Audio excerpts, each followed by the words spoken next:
Hello' everyone, আজি আকৌ ওলালোঁ অকণমান ফুৰিবলৈ ছানডে বুলি। আৰু এয়া দেখিছেনে, আজি মই অকণমান ষ্টাইল কৰিছোঁ দেই, কেনেকুৱা লাগিছে জনাব। আৰু এয়া আহি পালোঁহি আৰোহণ ৰিজৰ্ট ইন চন্দ্ৰপুৰ। আৰু চাওকচোন ইমান ধুনীয়া। আৰু ইয়াত কি লিখা আছে, আৰোৱানা। আৰোৱানা হৈছে এটা মাছৰ নাম। নিনি ভবতো নিনি কি মা নাযাবতি। তাই যে ইমান ভাল পাইছে নহয় এইবিলাক দেখি পেলাই।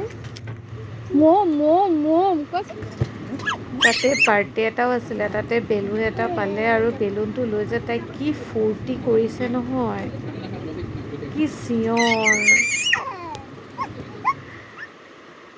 বাপেকে তাইক লৈ বহুত খেলিলে আৰু তাই বহুত ফূৰ্তি কৰিছে খেলিবলৈ পাই। আৰু দেখিছেনে, তাইৰ ফেচটো দেখিলে গম পায় তাই কিমান ফূৰ্তি পাইছে। আৰু ময়ো তাইৰ লগত দৌৰি দৌৰি অলপ খেলিলোঁ। আৰু এনেকৈ যে খেলি থাকোঁতে কেনেকৈ সময়বিলাক পাৰ হৈ গ'ল গমেই নাপালোঁ। আৰু এয়া এতিয়া দেউতা বহি আছে, খাবলৈ অৰ্ডাৰ কৰিলোঁ আৰু এয়া এতিয়া খাবলৈ লৈছোঁ।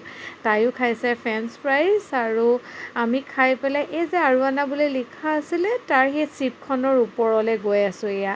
আৰু তাৰ পৰা যে ভিউটো ইমান ধুনীয়া দেখিবলৈ, আৰু ওপৰত জানেনে ৰিজৰ্টো আছে, থকাৰ সুবিধাও আছে। আৰু যদি মোৰ ভিডিঅ'টো চাই ভাল লাগিলে তেতিয়াহ'লে লাইক কৰি দিব। Thank U.